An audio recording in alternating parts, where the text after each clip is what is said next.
ഇന്ത്യയുടെ പ്രഥമ മനുഷ്യ ബഹിരാകാശ ദൗത്യമായ ഗഗൻയാന്റെ ഒരുക്കങ്ങളിൽ സുപ്രധാന നാഴികക്കല്ല് പിന്നിട്ട് ISRO. രണ്ടാമത്തെ ഇന്റഗ്രേറ്റഡ് എയർ ഡ്രോപ്പ് ടെസ്റ്റ് ശ്രീഹരിക്കോട്ടയിലെ സതീഷ് ധവാൻ സ്പേസ് സ്റ്റേഷനിൽ വിജയകരമായി പൂർത്തിയായി. ബഹിരാകാശ പേടകം ഭൂമിയിലേക്ക് തിരിച്ചിറങ്ങുന്ന ഘട്ടത്തിലെ സുരക്ഷ പരിശോധിക്കുന്ന പരീക്ഷണമാണ് ഇത്. കേന്ദ്ര ശാസ്ത്ര സാങ്കേതിക മന്ത്രി ഡോക്ടർ ജിതേന്ദ്ര സിംഗാണ് ഈ വിജയം പുറം ലോകത്തെ അറിയിച്ചത്. 5.7 ടൺ ഭാരമുള്ള യാത്രാപേടകത്തിന്റെ മാതൃകയെ വ്യോമസേനയുടെ ചിനൂക്ക് ഹെലികോപ്റ്ററിൽ 3 കിലോമീറ്റർ ഉയരത്തിൽ എത്തിച്ച ശേഷം താഴേക്ക് ഇടുകയായിരുന്നു. താഴേക്ക് പതിക്കുന്നതിനിടെ പേടകത്തിലെ 10 പാരച്യൂട്ടുകൾ ഘട്ടം ഘട്ടമായി വെടരുകയും പേടകം സുരക്ഷിതമായി ബംഗാൾ ഉൾക്കടലിൽ പതിക്കുകയും ചെയ്തു. തുടർന്ന് നാവികസേനയുടെ പ്രത്യേക സംഘം കടലിൽ നിന്നും പേടകം വീണ്ടെടുത്തു.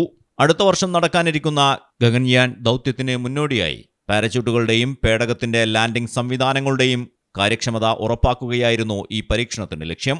PSLV ദൗത്യത്തിന്റെ പരാജയത്തിന് ശേഷം ISRO നടത്തുന്ന ആദ്യ സുപ്രധാന പരീക്ഷണമാണ് ഇതെന്ന പ്രത്യേകതയുമുണ്ട്. പരീക്ഷണത്തിന്റെ ദൃശ്യങ്ങൾ ISRO തന്നെയാണ് പുറത്തുവിട്ടത്. രാജ്യം ഏറെ ആകാംക്ഷയോടെ കാത്തിരിക്കുന്ന ഗഗൻയാൻ ദൗത്യത്തിലേക്കുള്ള ദൂരം ഈ വിജയത്തോടെ കുറഞ്ഞുവെന്ന് ശാസ്ത്രലോകം വിലയിരുത്തുന്നു. News desk Malayalam television.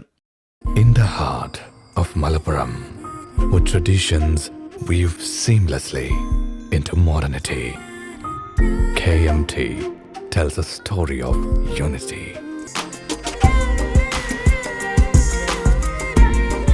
Redefining beauty, transforming generation. KMT Silks, Perinthalmanna and Kottakkal.